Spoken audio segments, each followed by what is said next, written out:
One APIA Nevada is a grassroots nonprofit organization that advocates for policies empowering everyday Asian Pacific Islander Nevadans.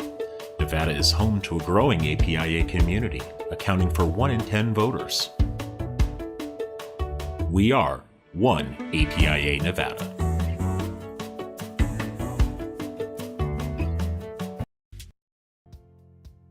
Concili Incorporated is Nevada's premier Democratic campaign firm. Fighting for progressive issues and candidates for over a decade, and proud sponsor of Battle-Born Progress. Tonight's episode of Out in Front is brought to you by our season sponsors, Concili Inc., Nevada State Education Association, One APIA Nevada, Silver State Voices, and Stefan and Marta Schmidt, as well as our episode sponsors, Save Lives Nevada and Washoe Education Association.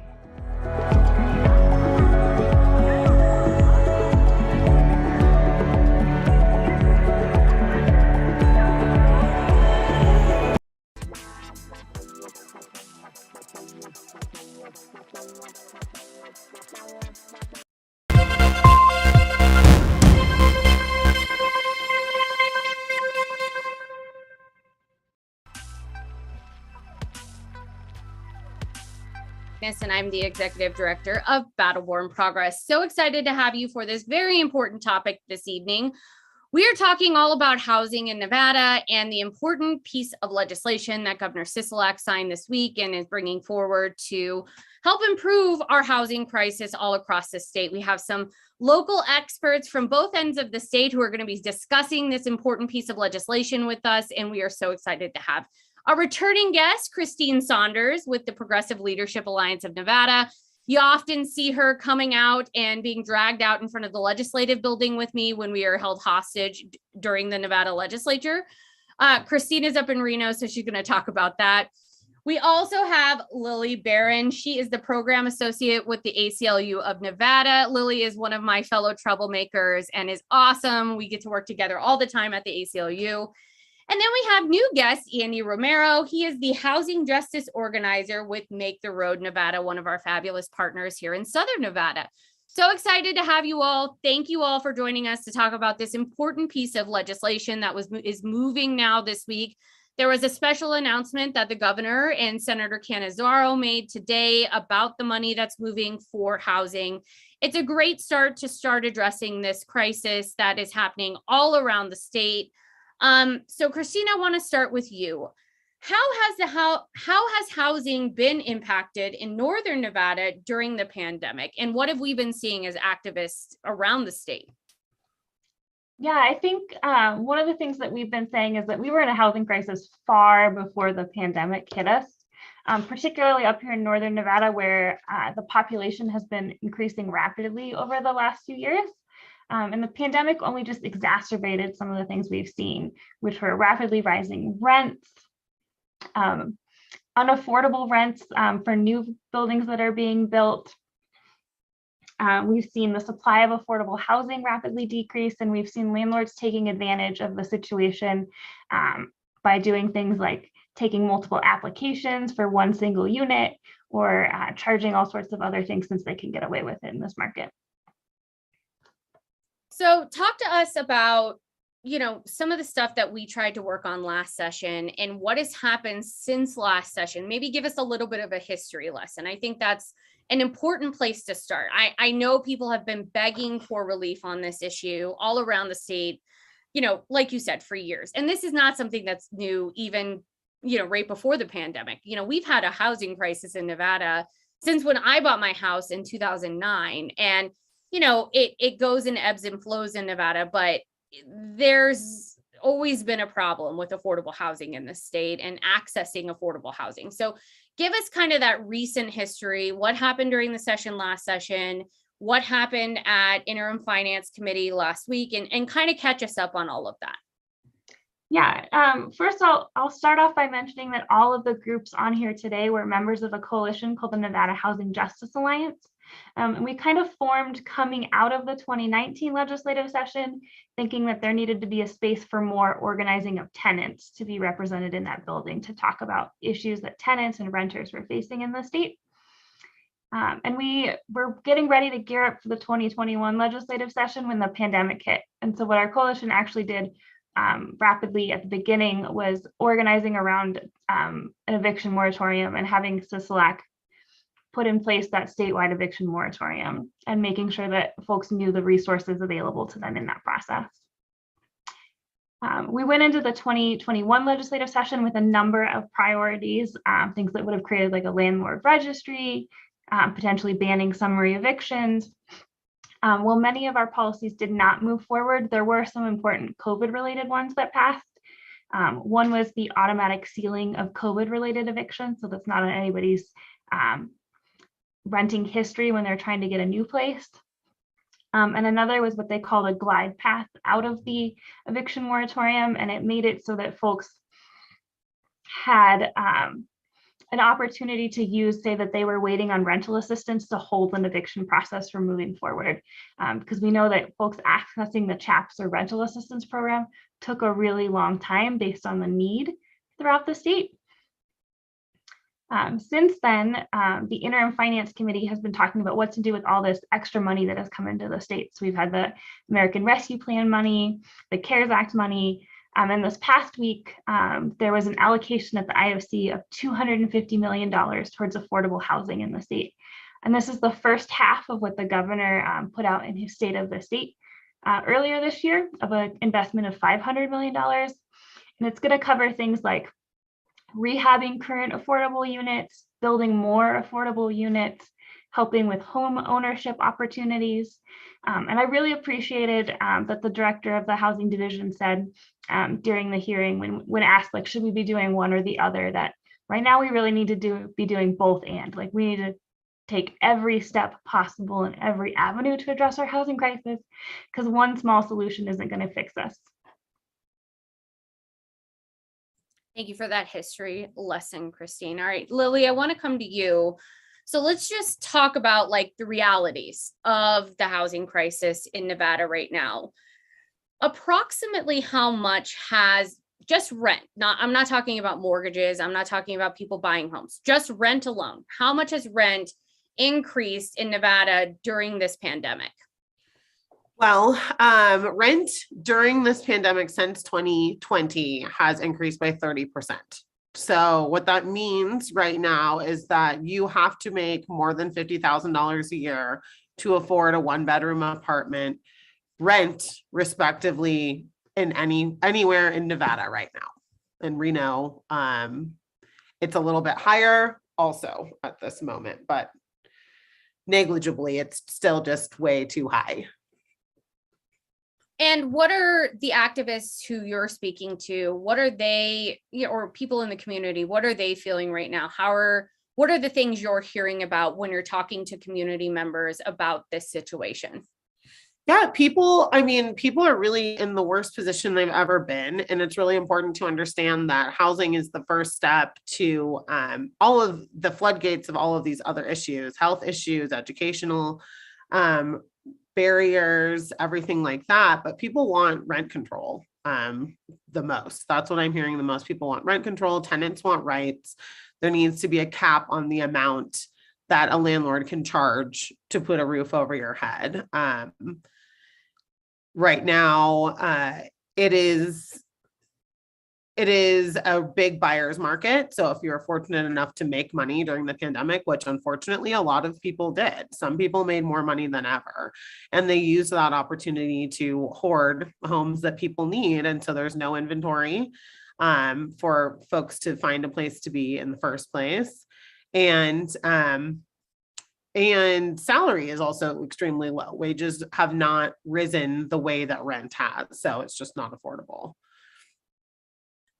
Yeah, and let's keep talking about that. So what other economic barriers do people face now for home ownership, right? So we were talking about rent, but specifically for home ownership, I feel like it's harder than now than ever to afford a home. I remember when my husband and I bought our home in 2009. The only reason why we were able to buy a home was because the market crashed.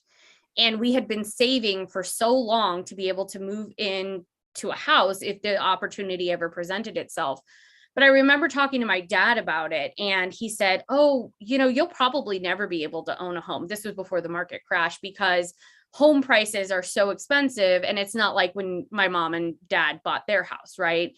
Right. And that was so sad to me that, in this day and age, our friends, our community members, people our age are not able to have homes like our parents did, or like our grandparents did even. And so what are those obstacles and economic barriers that people are facing right now for home ownership, and how should those things be addressed head on? Well, I mean, you said it. Basically, it's not, everyone is kind of resigned to the fact that if they don't have substantial family wealth, that they're not in the position to buy a home. There's income shortages or inventory shortages statewide. So there just aren't enough homes to buy, especially the concept of something like a starter home is not a thing right now.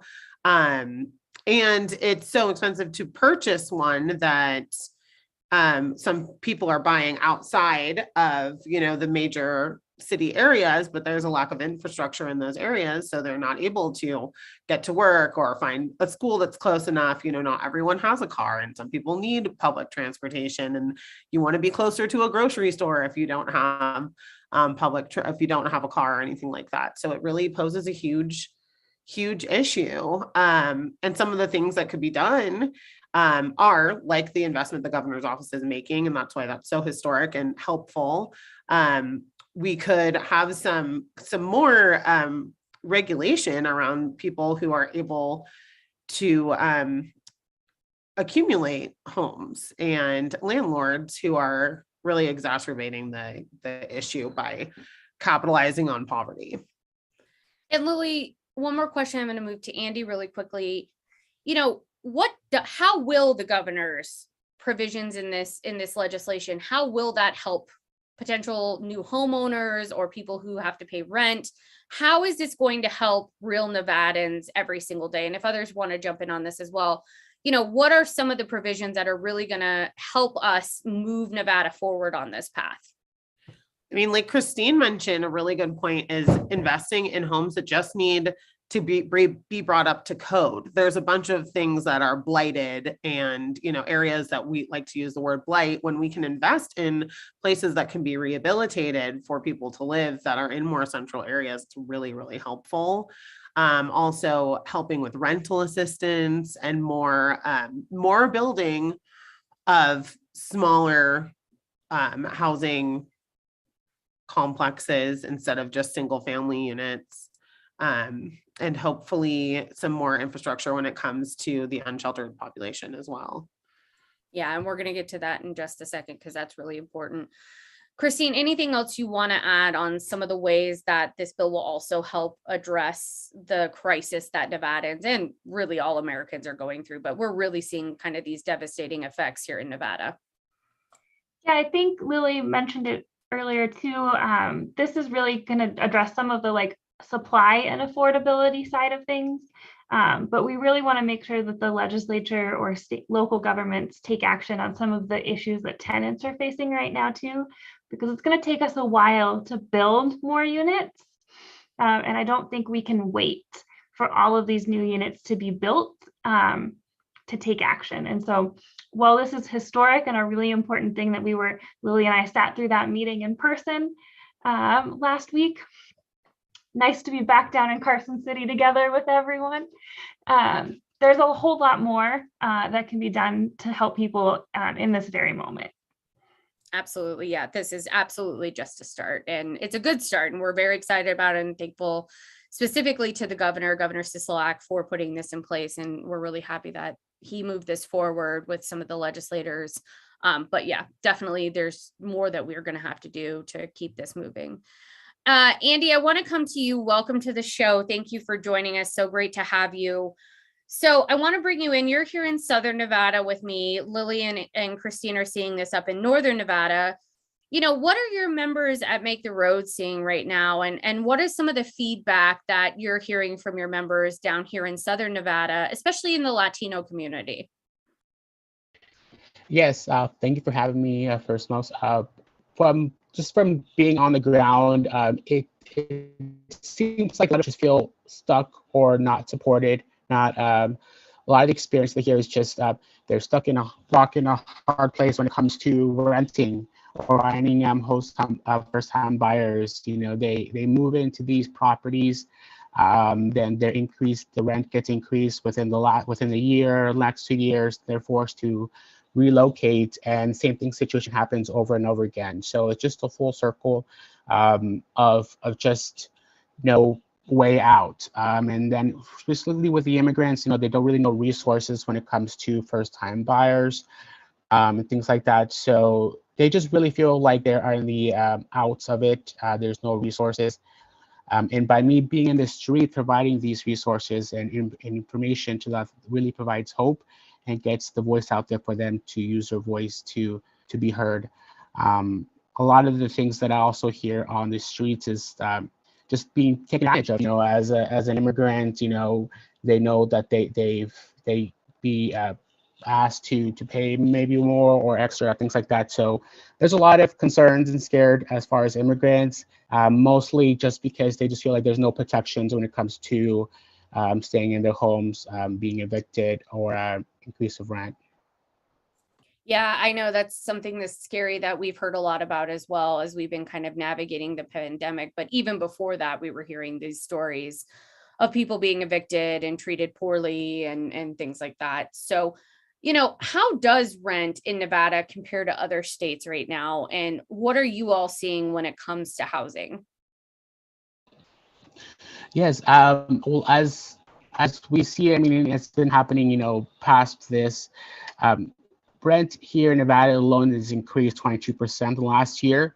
You know, and that's something that, as Lily has talked about, you know, rent continues to increase. A lot of these landlords and corporate companies are taking advantage of low-income families, and the wage is not there to afford it. So they either are forced to you know, move into multifamily homes or face homelessness.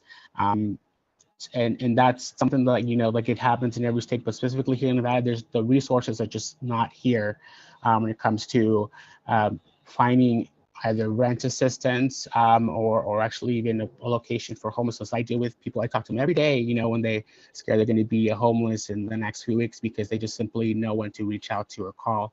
And if so, like Kristen said, the help is not rapid, is not instant. So, you know, and these people are facing these actions today, and they need that support. So all we can just do is provide these resources. And that's really the struggle here in Nevada that I face, mostly in the immigrants, is just not really having any type of way or hope. And by providing this information or going these resources gives them that hope. So I think just the resources and giving them the option there is something happening is enough. But definitely more to be done. Thank you for that, Andy. And Andy, I just want to get a kind of clearer picture on this of like, what are we looking at? So how many homes and or apartments are currently vacant in Nevada? Like, what are the numbers that we're looking at? And how many homes are we talking about here?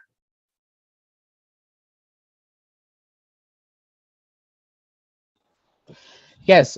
So, I mean, I don't have the numbers to provide for you. You know, that's mostly like I'm on the streets here, but I can tell you just from experience, it's difficult or just to like relate here, especially like in Las Vegas where I'm from, because we see homes being built all the time in the outskirts being advertised, but these homes are not specifically for low income families. You know, these are, you know, $1 million homes or something that's just not in our break. So the homes are there in Las Vegas. We continue to build It is they're not affordable homes for the families that need them, as Lily mentioned, in these centralized areas where they're required.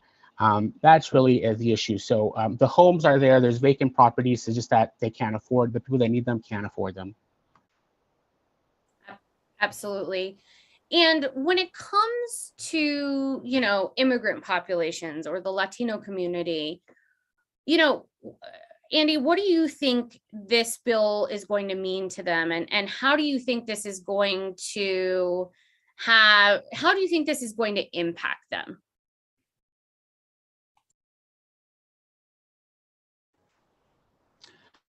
Yes. Well, now there's been a lot of rise in the Latin community, especially here in Nevada. So this provides hope. From my experience, most of the housing and labor work was through immigrants, and the evolution of the immigrants moving to different job fields has shortened that.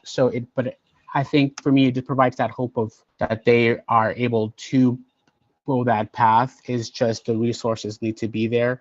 I think immigrants are in a stage where they see the opportunities available that they may not have seen before. It's just that now that they're at that cap, the resources or options are not available. So this is just awakening, as I noticed for them, is now they have the ability to do it, just that they don't know how or the resource to provide them. So this is a good path. However, it definitely needs more pathway regards to immigrants, immigrant reform, things like that.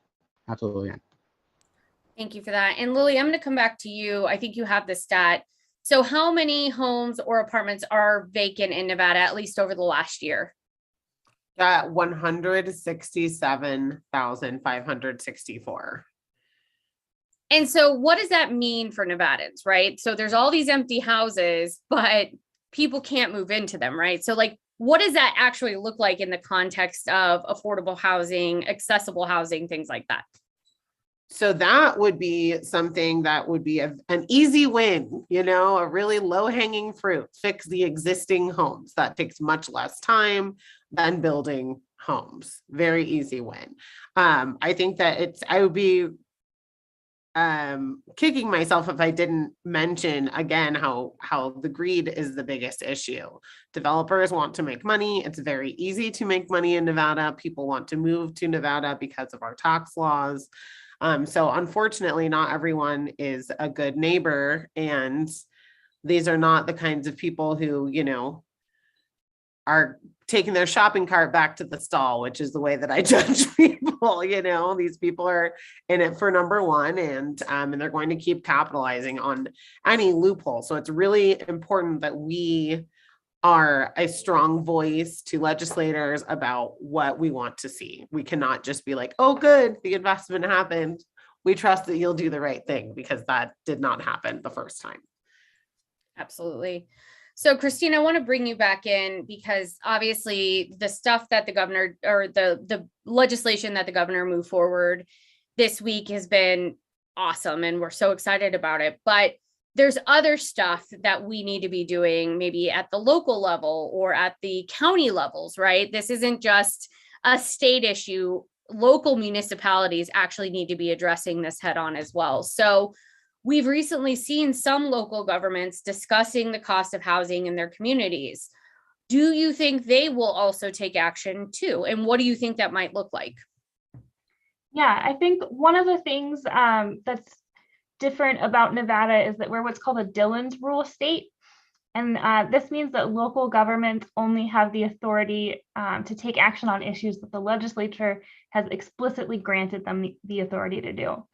And we've got put in this awkward situation where they go back and forth on whose job it is to take action right now. So some folks at the legislature will tell you it's the county's job. Folks at the county will tell you they don't have the power to do it. And where does that leave renters, tenants, homeowners in Nevada with no action? I think right now it's very clear, though, that issues of housing affordability and protecting tenants are both matters of local concern and at the state level. We have heard conversations about rent caps, or conversations about price gouging on the cost of rent.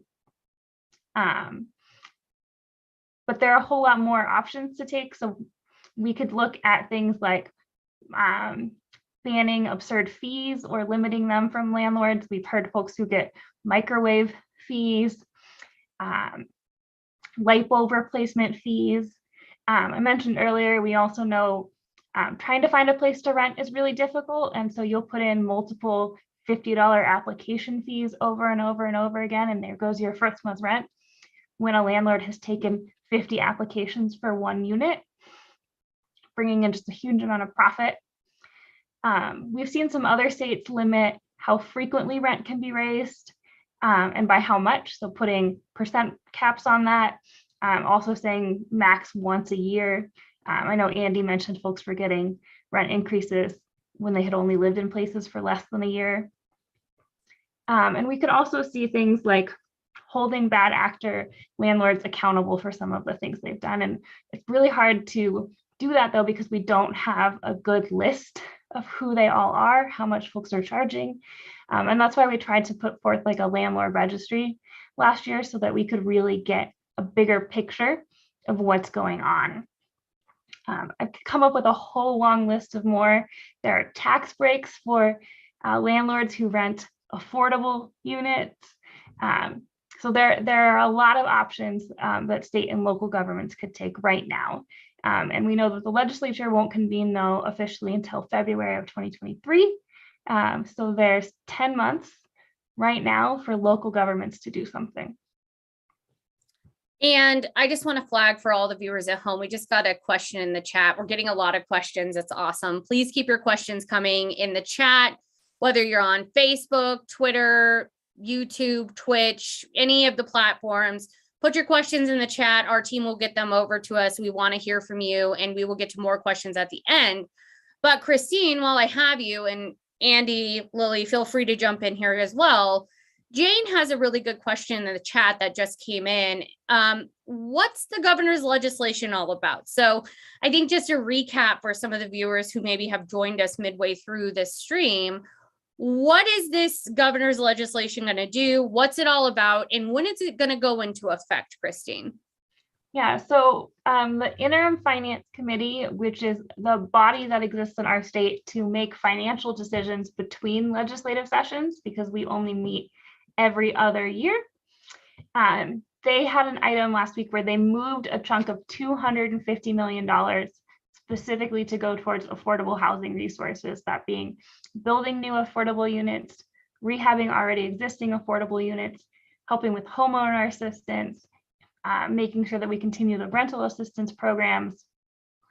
And because they moved this into the housing division, where they already have a number of programs already set up to do this, they can take action and get the ball rolling right away. But some of those projects take time. Building new apartments, building new family homes can't happen overnight. So it's going to be an extended process to see the impacts of that. And how is this something other than just building more affordable housing, Christine? What do individual homeowners, what are they going to experience because of this legislation that the governor and the legislature put forward? Well, I mean, part of it is that there is a home buyer assistance program through the state. So that program will get additional funds to what the state normally puts towards it. Building more units will also help the cost of purchasing homes throughout the state. And well as there are other programs that the state has about weatherization and making sure that the homes that do exist are able to handle the elements. I was just trying to look up the resources for all of this, and the website is really easy to remember. It's housing.nv.gov, and all of the links for how to access the COVID assistance for renters, for landlords, and for homeowners, as well as the home buyer program, are all listed on that website. Awesome. And we will put that in the chat for our viewers. So the viewers who are at home, if you want to see what this new legislation could do for you, what resources exist statewide for you all to tap into when it comes to housing, those resources do exist. So, make sure that you click on the website. We're going to put it in all the chats right now. So this way you can see what exists right now and what might be coming because of this legislation that the governor put forward this week. All right, Lily, I want to come back to you and I want to talk about unhoused folks and what we need to do to address some of that. So what should cities and counties, staying on the topic of what local municipalities should be doing to address this situation? What should cities and counties be doing to help our unhoused population?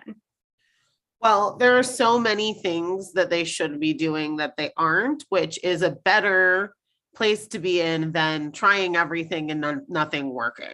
A lot of the things that we have right now, like massive shelters, like the one we have up here, are proven that to not work. They're not, high recidivism rates. It's very dangerous.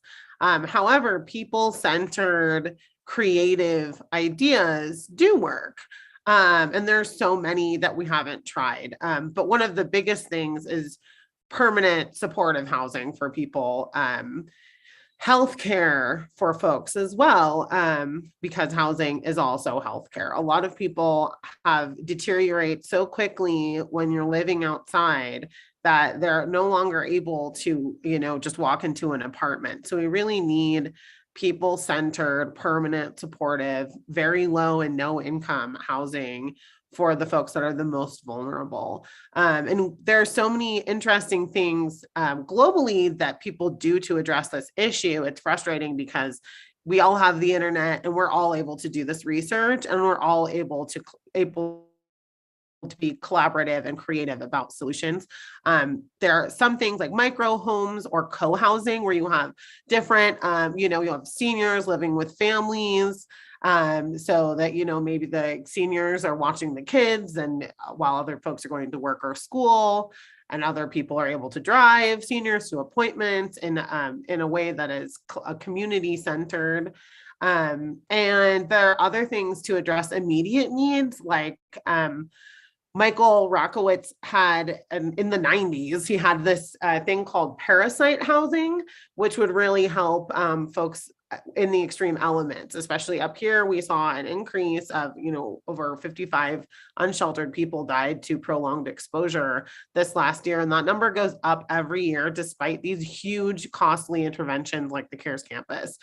There's no way that, $50 million could not be used in a more adequate manner to really cauterize these things. So parasite housing is kind of what it sounds like, where it's a temporary structure that is attached onto a home so that it can siphon off the heat or the gas or the water. There are so many things, as well as just giving people more access to the resources that exist. It's difficult when you move people all around, you're sweeping people at rates that don't need to be happening. When someone is already outside, moving them around the city is just traumatic and cruel. It's not going to help anyone find a place to live any faster. So really treating people like people and figuring out what every individual needs and meeting those needs is going to be crucial.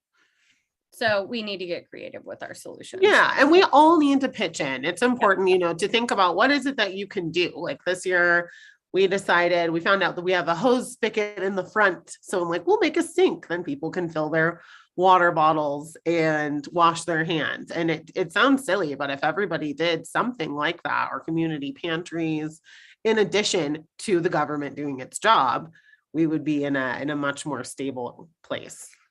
Absolutely. Yeah. Having run that food pantry out of my garage and having people weekly in multiple languages need resources, need food, but it wasn't just food. It was like everyday items like soap and shampoo and brushes and diapers for their kids, diapers for our elderly population, right? There's so many needs out there. And, there were a lot of folks during the pandemic who couldn't access items because maybe they were undocumented, maybe they were unhoused, maybe they couldn't leave their house because they have health conditions. Like, we all have to pitch in and help in those situations, but also, like you said, the government needs to do more as well. And I think this type of a bill is a good first step in that direction. Yeah. And we did, and we saw during the pandemic that communities helped each other more than the federal government helped each other. We kept each other in a better position than we would have been if we were only reliant on the government and the $1,200 check. Yeah. And but I will say then the child tax credit did help a lot of people, right? And that shows that when you have creative solutions, and I'm sorry, but the child tax credit should have been renewed and still needs to be renewed, and was a great policy that no Republican, by the way, voted for. Let me just remind everyone of that. Save the children. Yeah. And so, it's so frustrating because those are the type of programs we need. Those are the type of programs that work. Those are the type of programs that community supports and desperately needs. And, time and time again, we see people pushing back on those things. Mm-hmm. Okay, Andy, I want to move back to you. So my next question is building housing possible, or building more housing possible? And if so, what do we do, or how do we do it in a way that's environmentally responsible and also affordable? Because it can be both. Yes, it's definitely possible. I mean, I think we talked some points about it earlier today, and the focus mostly is just to focus on homes and units and areas that already exist, just to revamp them. But we don't want to, just use the language like gentrify them, because this is just focus on these low-income communities. And that's so it is possible to do that. There's just simply not enough housing stock to meet the demand. And as Christian said, it's not going to be a solution that's right away. So the importance here is to focus on things that we can do now. These housing buildings that are already there, they just need to be improved, or made better. So definitely it's possible. And then of course with the Governor Sisolak affordable housing, those hand policies you mentioned just a few moments ago, the solutions are there, just having out of the box. But yeah. And Andy, just to kind of ask you the same question that I've asked Lily, what should cities and counties be doing, not just to help unhoused people, but to help, communities of color and other communities with housing situations? And what do you think those local municipalities should be doing in terms of these new policies or implementing new policies? I think first, just from my experience, is just connecting with the community. A lot of them just don't even know that they are available for them, or that they're even being heard. So just basically just showing existence face, that they're there for the community alone, will increase the interest of the mostly the immigrant community or Latin community. We alone, as Liz said, we're stronger than build our own community than the government support. So that alone, combining our own community with the government, will show that support, and then start connecting and getting these answers and questions that these communities are asking for. As you mentioned, fast support, these bills for the Child Act, things like that are what they need right now. It's not a housing opportunity in the next year or two. So just listening to these people, as you mentioned, very simple request as housing renting support aids would benefit a lot of these communities. And Andy, we just got a really great question in the chat, and I just want to remind our viewers at home, if you do have questions, please put them in the chat. Also share this with your friends and family tonight on social media. We want to get this information about the new housing bill that the governor just brought forward out to as many people as possible all across Nevada. But this question from Nancy in the chat is a really good one, Andy. And she asked, how much does discrimination figure in when finding housing? So what do you all see in the community that you all support? Yes. So just to mention, from my experience, the stories that I've heard, as Lilith brought up point, is these, when they fill out these applications, they're aware that they take these multiple applications. So they're just basically wasting this money that they can't afford already. So that alone just increases their chances. As far as discrimination when it comes to the immigrants, I've had a story where some mom lived with her daughter, and the daughter wanted to live. The mom was undocumented. She wanted to stay at the home. The landlord increased her rent by $400 just to keep her at the home and keep everything the same, because she couldn't put it on her name. So things like that are happening every day. Also, just the discrimination of housing. Just want to increase the rent for next year because we have residents who are interested in moving in. So they cause these issues for these current tenants, or they make it life a lot harder for them to live, so they can evict them later. These discriminations happen all the time. Language barriers, the fact that they can't connect with them, just like the actual support landlords or is an issue as well. So many discriminations happen. A lot of them do based from race. Yeah, absolutely. Christine, I want to come back to you. We were just talking about the child tax credit and how important that has been to communities, and the fact that no Republicans voted for any of the pandemic relief bills, and then no Republicans voted for the child tax credit, and they've been prohibiting us from bringing it back. We saw some of this similar behavior on the interim finance committee when this bill moved through last week. So talk to us about what we saw on that committee and how that all went down, and what we saw from state Republicans on this issue. I was actually quite surprised to hear that there was support across the board a lot, or recognition that there are communities across the state, no matter whether they were represented by a Republican or a Democrat, they were seeing the same sorts of things in their units. Assemblywoman Titus brought up that she was hearing from her constituents who live in mobile homes that the rent for where they're keeping their units is increasing, so that they own the unit, but having to stay on the lot, and it's extremely expensive to move them.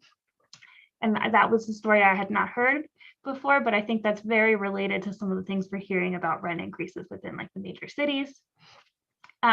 So most of the Republicans actually voted yes on the IFC. There were just 3 who did not.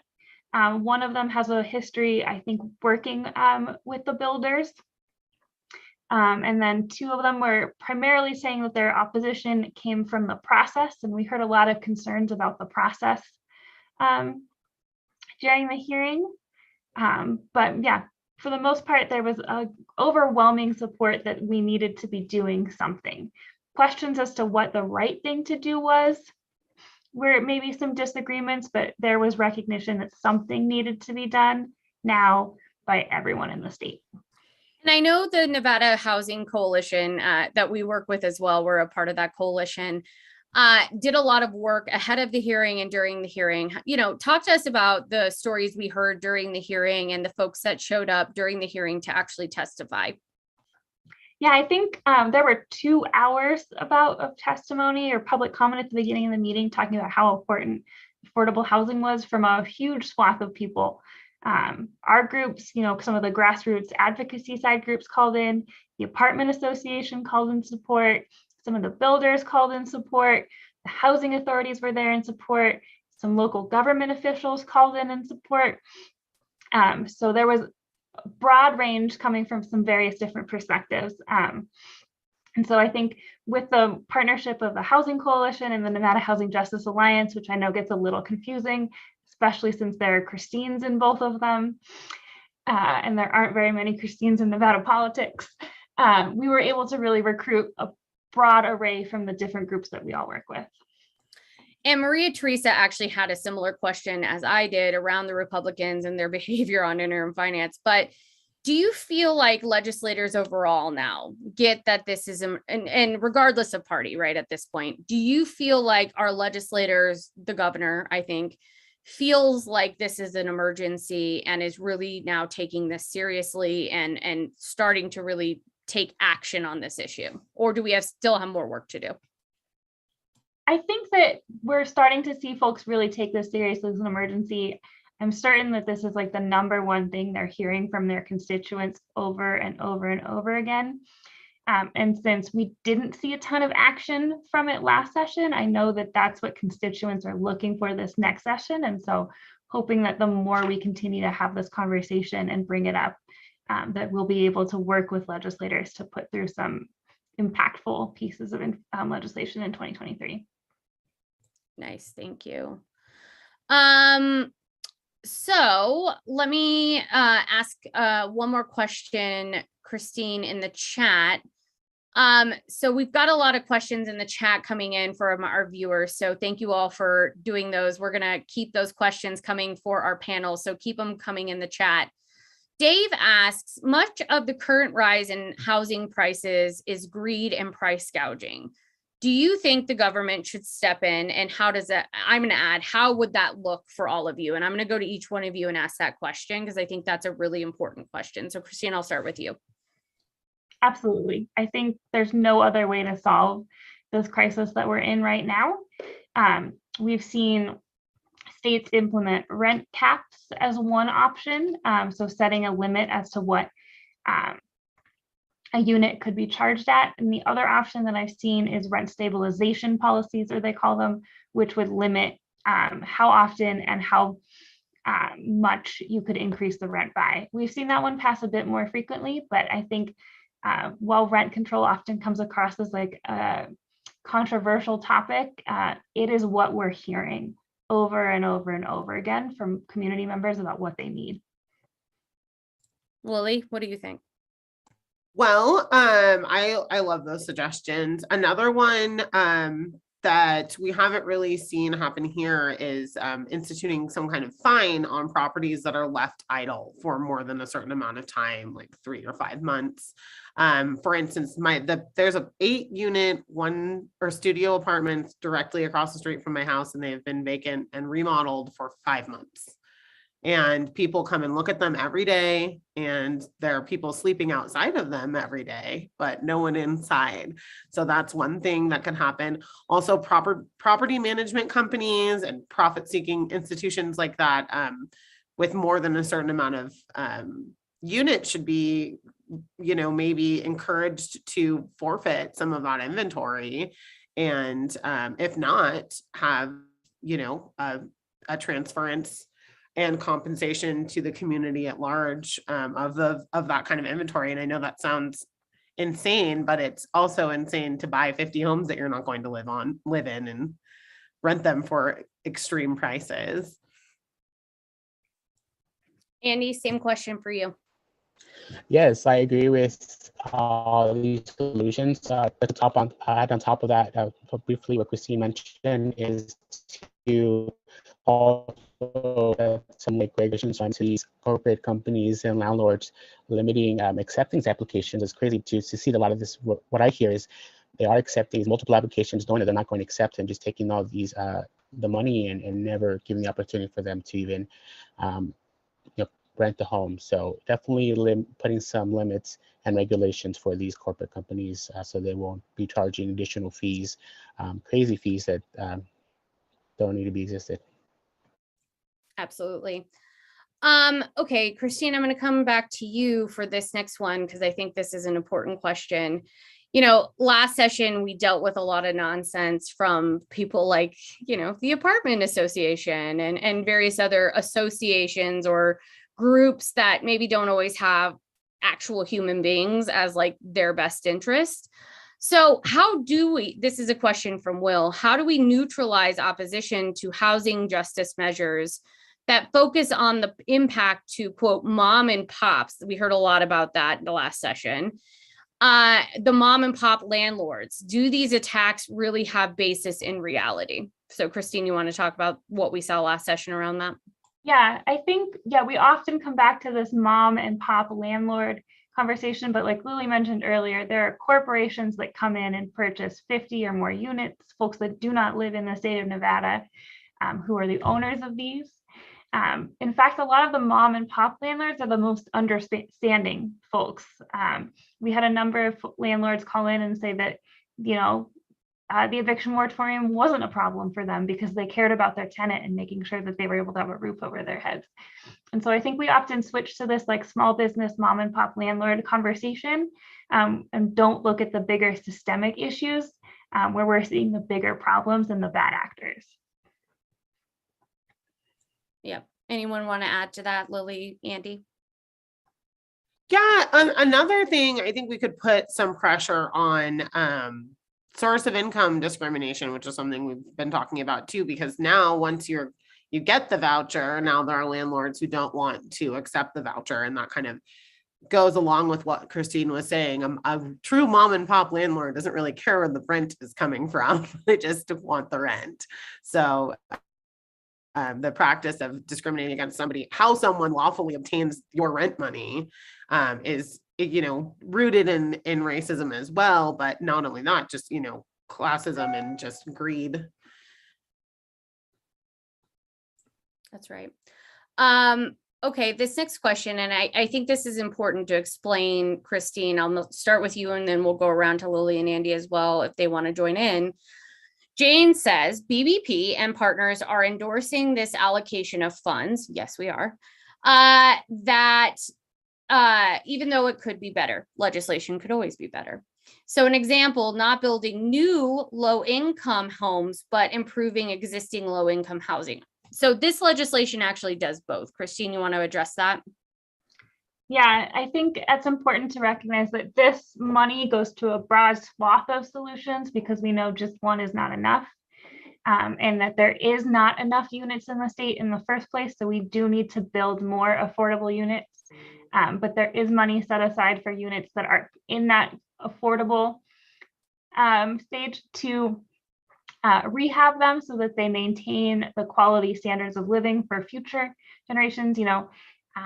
I think they mentioned that a lot of those units normally don't get that rehab up until the 18-20 year mark. But we want to make sure that those units don't disappear when we build new ones, because it's not just about the number we have now, it's about increasing that stock overall. And, I want to address this too. And Lily, Andy, feel free to hop in here. Legislation could always be better. But I think when it comes to the way I view legislation is, I can't let the perfect be the enemy of the good. I'm never going to look at somebody and say, well, I could have gotten you help with rent or help with low income housing, and I said no because we needed more. I'm going to take this help, and then I'm going to demand more as we continue forward, just like we always do. Christine, how do you see that? And Lily, Andy, jump in at any time as well. Yeah, I think, like I said, it's a both and all of the above kind of approach that we need to move forward.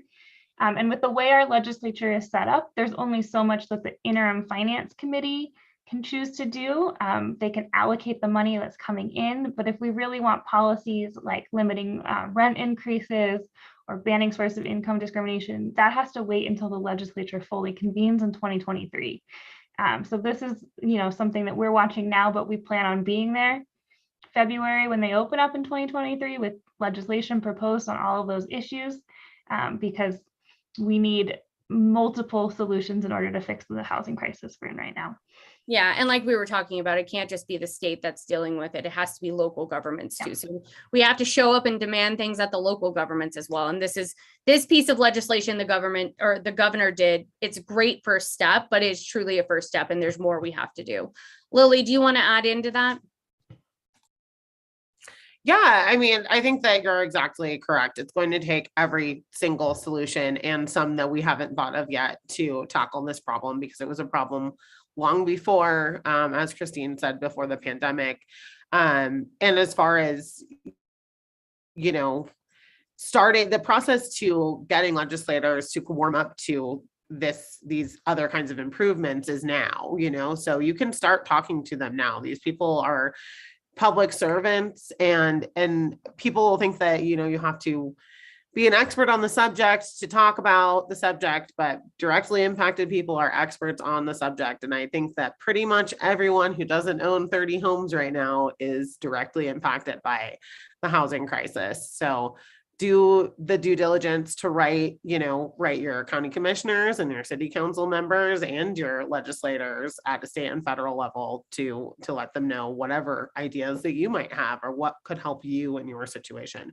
Because these folks, especially in Nevada, being a part-time legislature, this is a part-time job. They don't know what it's like to pay the rent. Some of them, I believe Robin Titus said she'd lived in her home for 37 years. I've never lived in a home I owned or my family owned. So it's just, some of these people really are on another planet and do need to hear first person stories. They really don't understand the climate unless we explain it to them. Right. And I don't even think they understand what it's like for young people who are trying to buy homes, or what it's like to have bought a home in the last 10 years. I mean, it's been extremely hard, even for me and my husband, who do have sources of income and things like that. It's been scary at times. And so I don't think they understand what a challenging market that we're experiencing. You know, if you're 40 and below, things have been very challenging and very different than our parents' generation and above that. Right. And I want to add that one of the huge groups of people who came out were from UNR. You know, students are suffering. We're putting people in extreme debt to get an education for a job that's not available in our state. And then if there is a job in our state, it probably doesn't pay enough for them at entry level to own a home. So it's like, what is the point of going to school in Nevada for some of these students? And how do you stay in a place that you like, or you went to school or had an internship? And then you're talking about rents doubling, tripling. I see Lori here, her rent went up over 20% this year. Yeah, how do you afford that? Because sometimes the rent is even more, some rents are higher than my mortgage on this house that I am sitting currently, right? Most rents are higher. So how do people even afford that? You can't even afford to rent at this point. It's insane. It really is. It really is. So yes, I think to someone's point earlier that the government has to get involved, because we can't depend on people to be good people out of the kindness of their hearts. You know, that's not why you become a landlord. Yeah. Andy, do you want to join in here on this comment? Yes, of course. I mean, I talk to people that deal with this every day. You know, which just basically mentioned, just to give an example, like not too long ago, someone rent increased from $1,200 to $1,800 in the last year. You know, and they just got a 30-day notice, you know, so like in an area that it's not normal, you know, so for them, like this is what they face. It needs control. And as you mentioned, Annette, it starts with local, getting the word out. Like as Christine mentioned, like we still got ways to go before anything can be done. But starting now, getting the voice out helps when the time comes. Absolutely. Okay, a couple more questions for y'all if you'll stick around with me for a few more minutes, because I want to get to all of them. They're good. Lori asks, and Christine, I'll start with you again on this one.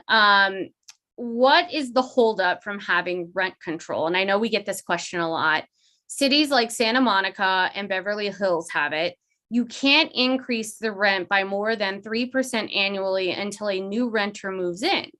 My rent went up 20% this year. I just mentioned that, when there has been no improvement to the property. Yeah, there are a couple of things. One is there's this extreme like fear of the phrase rent control, where people cite old examples.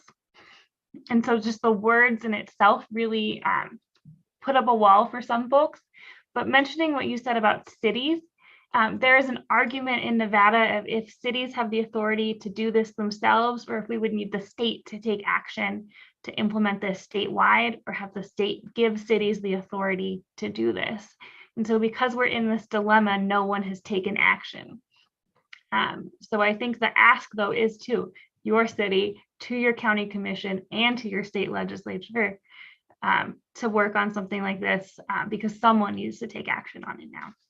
Yeah, especially for those of us like me who don't live in a city. I mean, some days I'm glad I don't live in Las Vegas, but actually most days I'm glad I don't live in the city. But, you know, we need our county commission to take action here, right? We need, the rural communities are experiencing this too. I saw an article this week that more and more folks from Las Vegas are moving out to Pahrump now because it's so unaffordable to live in Las Vegas. That means longer commutes and things like that. So all of our governments, you know, city, county, state, are going to have to take action on this. This is not just a, you know, Washoe County problem or Clark County problem. This is going to become even more of a statewide problem soon. So how do we look at that? Anyone want to take that? Christine, go ahead, jump in. Yeah, I mean, I think you touch upon it. Like, we need to really be taking action at all of those levels of government and clarify in the statute who has the ability to do that. And because I think right now what happens is that renters, community members, tenants ask one, then they're sent to the other. And that does not help us find any solutions. Absolutely. All right, couple other questions I want to get to. This one's from Nancy again. What do housing owners need to do to make their property qualify as low-cost housing? So what makes someone's property, if they're like a landlord or a quote mom and pop landlord, what makes their unit qualify as affordable or low-cost housing? Christine, I'll start with you. Yeah, I think so. What I mentioned earlier, there are some tax breaks that exist for landlords providing the so-called low-cost housing, and it compares the rent to the area median income. So it really depends on where in the state you're looking at of who would be eligible for it. And a lot of things like appliances and things like that can be updated, which helps conserve energy. I know there are breaks for that, but I think that is something that's like within the code of your area, as Christine said. So bringing buildings up to code is a huge expense and a huge reason for a lot of transitional places that have been used as housing, like motels. A lot of them are shut down because they're not up to code. If there was an investment in bringing those buildings up for code, it would keep people who are one step away from living outside inside. Thank you for that. All right, Richard has a question, and I'm going to come back to the motel topic because I want to, before we get off this, I want to talk about Siegel Suites because it's the bane of my existence. And I actually have a personal friend who was living there during the pandemic. So we'll talk about that in a second. I know Lily just made a face. Richard asks, are there any requirements in Nevada to set aside a certain percentage of new builds for affordable or Section 8 housing? Who wants to take that one? No one? I can jump in here. I think the policy that we use to talk about setting aside those things is called inclusionary zoning, that when you're building, and we do not have a city, county, or statewide inclusionary zoning law. There are some requirements if you're trying to get specific funding or tax breaks from the state when you're trying to build properties that would require you to do some of these things, but there is no requirement statewide. Absolutely. Okay. So I want to come back to this Siegel Suites temporary motel housing situation. So during the pandemic, I had a friend who lived in Siegel Suites. He had applied for help from the county, questionable as to whether or not they took it. And eventually they tried to evict him and were successful. So we've seen that a lot during the pandemic. I personally, and our organization personally, have helped a lot of folks try and navigate the resources that existed at the county level, at different levels of the state, things like that. What are we currently seeing with, groups like Siegel Suites and others who have taken some of this like rental assistance money, yet have not been helping folks with their rents and still evicting them? What are we seeing? I think we're seeing, it's truly insidious, and I hate to paint this picture, but it's the one that has been presented to me time and time again, where our county and city governments have a pool of money for people asking for rental assistance. They prioritize certain people who have businesses based off of helping people find this housing that is just going in the same portal that everyone else goes to. But since those people are friends of both folks like the Siegels or in up here also Jacobs Entertainment, people like that, so then those folks funnel those people seeking help into those other, a Siegel Suites or another building owned by a large, usually from out of state company. And it's unfortunate because once this happens, the way that it's painted in the press is like, look at all these people we were able to save from homelessness by placing them in a Siegel Suite, which unfortunately is true, but it's not the pretty picture that's painted. It's really, it's an insidious process that is not honorable by any means. You know, it's bringing more money to someone who doesn't need it.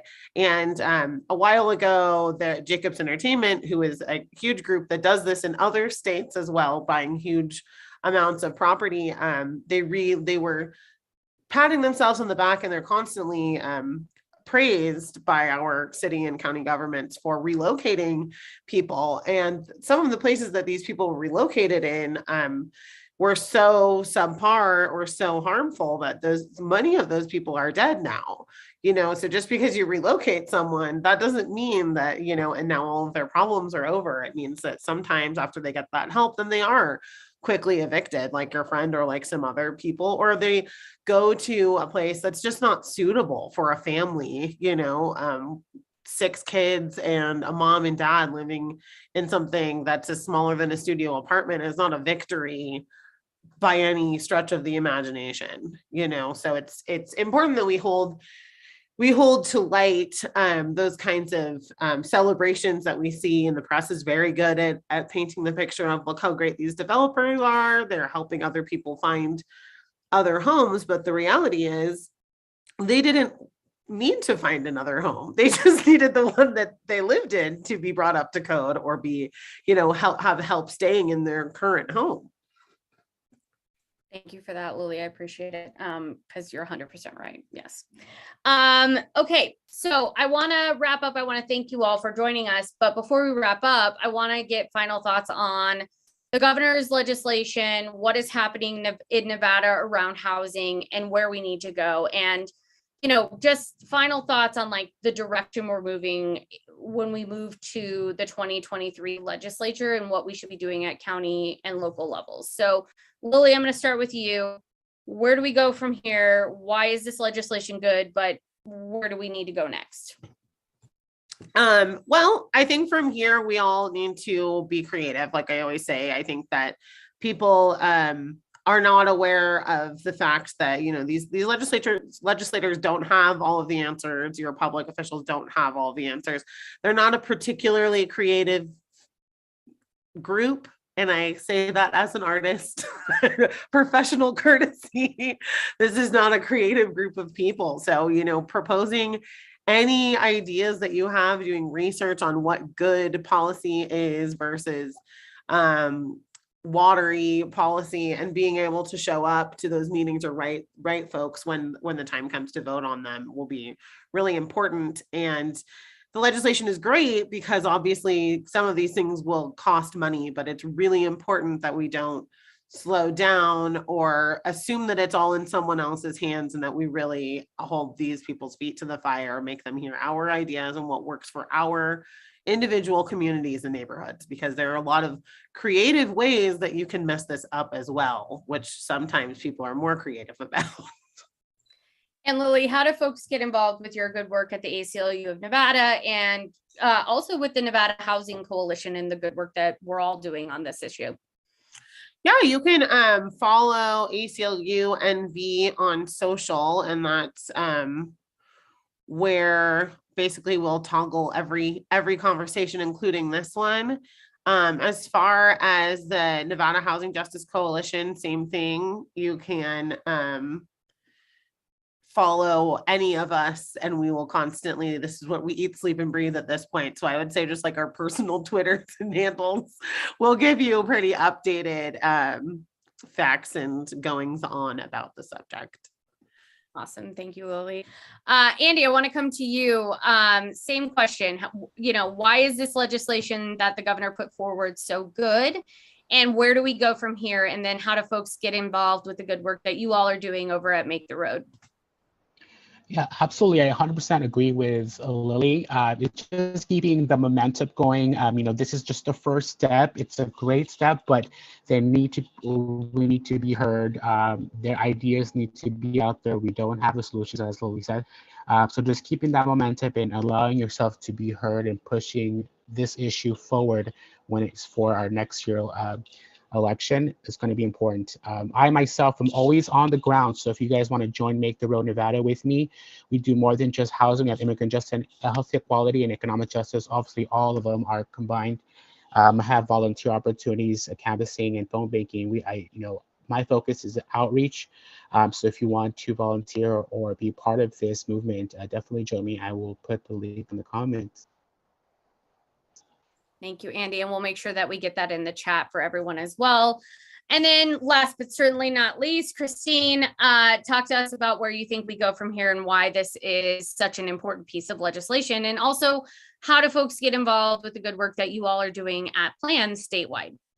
Yeah, I mean, I think echoing what the two folks before me have said here, this is a good first step. It's a very strong historic investment of money.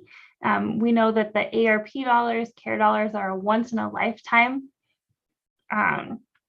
set of money coming into our states, and we really need to ensure that we're spending that the right way to improve the lives of Nevadans. But we have a lot of action we can take at the local level and then going into the 2023 legislative session to recognize that affordable housing doesn't just mean building new units.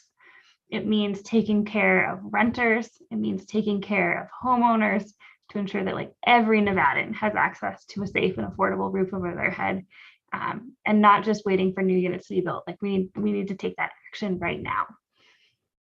Awesome. How do people get involved with Plan and the good work y'all are doing? Yeah, Plan is also on all social medias. Our handle is PLA and then Nevada all spelled out. We even have a TikTok account right now, and I know the ACLU does as well. I feel like we're kind of got a bit of a TikTok battle going on here of whose account is more exciting. So check us both out on there.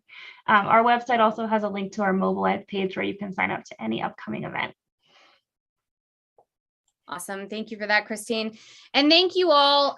We put some links in the chat for you as we were chatting tonight. So make sure you look at those resources tonight. We also put an article to the bill that Governor Sisolak just put forward this week and his team. Big shout out to Bailey over there, who is his deputy director, or I should say deputy chief of staff. Bailey has done a lot of work on these issues historically. Before her time with the governor, she was at Legal Aid Center of Nevada. And so big shout out to Bailey and all of her hard work on this. It was amazing and incredible, and I'm very excited about it. So wanted to say thank you to her for her hard work on getting this legislation through this week and all of the work that she has been doing historically on housing issues. And I want to thank the Governor Sisolak, for putting this forward as well. This is historic and it's a good first step. Again, we're going to have to push for more when it comes to real affordable housing in the state of Nevada. But this is a great first step, and we're very thankful to him and his team for the good work on this piece of legislation. So with that, I want to thank you all for joining us for Out in Front this week. We're going to be back next Thursday with another important special at 5 p.m. on Thursday. So make sure you join us right here on Battleborn Progress's Facebook, Twitter, Twitch, and YouTube channels. We'll be sharing it on our social media. Make sure you share this episode on your social media going forward, so more folks can see this important legislation and tap into the resources that are now available to folks all around the state. Thanks so much for joining us, everyone. Stay safe and healthy, and we'll see you next Thursday at 5 p.m. Talk to y'all soon.